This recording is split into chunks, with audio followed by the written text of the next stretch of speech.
Сәлем достар, бұл PHP курсының 14-ші сабағы. Бүгінгі біз сабақта қатемен қалай жұмыс жасау болатынын үйренеміз. Ол үшін біз кодымызда әдейі қатені жасап көрейік. Мысалға, мына жерде мен жоқ классты шақырайын. Сақтадым. Парақшаны жаңартам.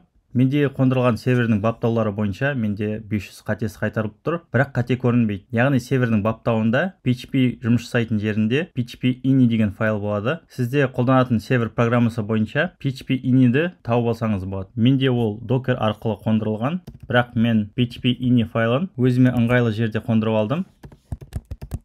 Осыны жазып көрейін. Осы файлдың ішінен екі параметр іздеп көрейік. Оның біреуі display errors. Менде off деп тұр. Онға ауыстырайық.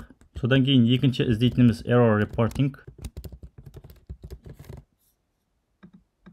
Менде EAL деген тұр. Яғни барлық қателерді көрсетеді. Сондықтан да мен оны өзгертпеймін. Енді серверді құлатып қайта көтеру керек. Менің жағдайымда Docker'ді қайта көтерем.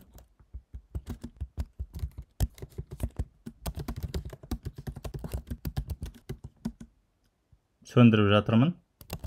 Содан соң қайта көтеріп жатырмын. Осылайша серверімді қайта жүктедім. Ал сіздердегі қондырылған серверге байланысты соның нұсқалығы бойынша қайтадан жүктейсіздер. Ендеше тексеріп көрейін.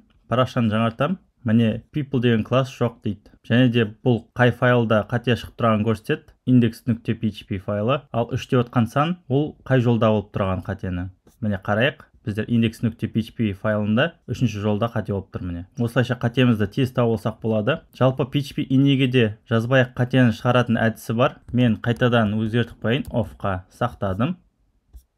Серверімді қайта жүктейін.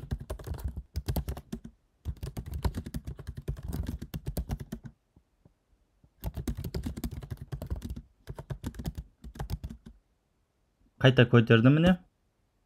Парақшаны жаңартсам, қатеміз көрінбеу керек баяғыдай. Енді PHP-дің ішінде жазайық.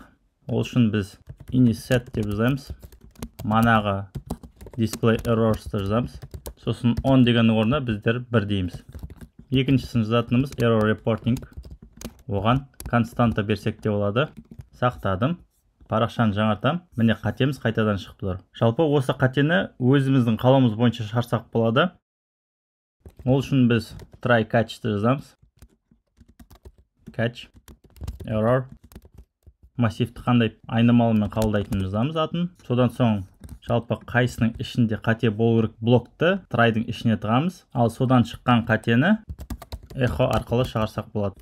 Бізде e айнымалысында get message-ді методын шақырсақ болады. Сақтадым. Парақшаны жаңартам. Міне people деген қатеміз шықпады деп көрсетіп тұр. Және де байқасаңыздар, манағыдай бағдарламамыз қате шыққаннан кейін тоқтап қалған жоқ, ал жұмысын жалғастыра берді болмағандай. Өйткені қате болатын жерде біз try'дың ішіне салдық. Осылайша қатені ол catch-тің блогына жіберді ол. Бұның ішінде біздер бағдарламаны тоқтат деген жоқ, сондықтан да ол жалғаса берді. Астындағы жазып кеткен кодтың барлығын өшіріп тастайық.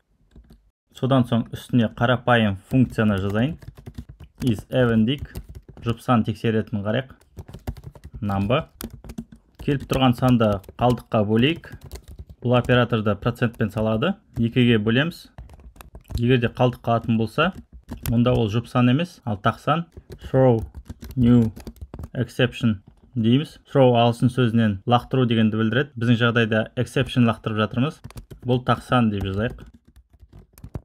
Ал try блогының ішіне is even деген методымызды шақырайық. Содан соң 7 деген санды жіберем ішіне. Сақтадым. Парақшамды жаңартам. Міне біздің exception'ымыз шығып тұр. Тек біздің exception'ымызды бұл fatal error қылып шығарып тұр. Өлтіретін қате дегенмен бірдей ол. Біздер error'дың орнына exception жазып қоюымыз керек. Қатемізді өз қалауымызша шығару үшін. Парақшаны жаңартам. Міне бұл тақсан деп қана шығып тұр. Жалпы exception'да get message-ден де басқа қандай методтар бар, соларға тоқталып кетейік. Мысалға, оның біреуі get file деген. Яғни мана көрсетіп кеткендей қай файлда қате екенін жазуға керек. Содан соң қай жолда exception болып тұрғанын алу үшін getLine дейміз.